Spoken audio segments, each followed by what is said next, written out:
বাস্তবতাকে মেনে নিয়ে ভোজ্য তেলের দাম বাড়ানো হয়েছে বলে মন্তব্য করেছেন বাণিজ্য উপদেষ্টা শেখ বশিরউদ্দিন।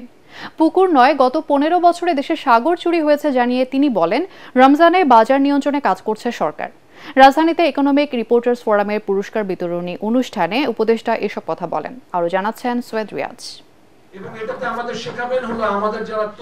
রাজধানীর পল্টনে ইকোনমিক রিপোর্টার্স ফোরাম ইআরএফ প্রাণ মিডিয়া অ্যাওয়ার্ড প্রদান অনুষ্ঠানে উদ্যোক্তারা বলেন, চাহিদার তুলনায় সরবরাহ কম থাকায় পণ্য মূল্য নিয়ন্ত্রণে রাখা যাচ্ছে না।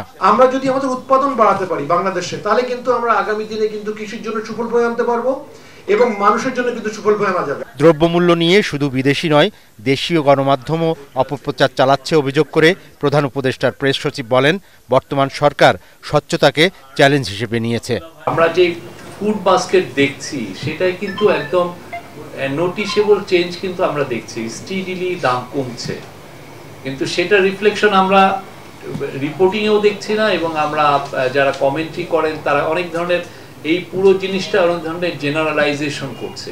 বাণিজ্য উপদেষ্টা বলেন, ব্যবসায়ীদের সংখ্যা বাড়িয়ে সুষ্ঠু প্রতিযোগিতার মাধ্যমে দ্রব্যমূল্য সহনীয় পর্যায়ে আনতে সরকার কাজ করছে। তেলের দাম 8 টাকা বাড়িয়েছি, এটা আমরা বাস্তবতাটাকে মেনে নিয়ে বাড়িয়েছি। কারণ আমরা যদি এটা না বাড়াতাম তাহলে সরবরাহে এবং একটা বড় ঘাটতি তৈরি হতো।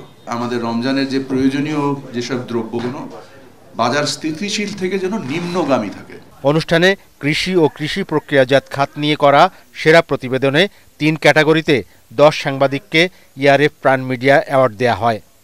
এর মধ্যে প্রিন্ট মিডিয়ায় 5, অনলাইনে 2 এবং টেলিভিশন ক্যাটাগরিতে পেয়েছেন 3 জন। সৈয়দ রিয়াজ, এটিএন বাংলা, ঢাকা।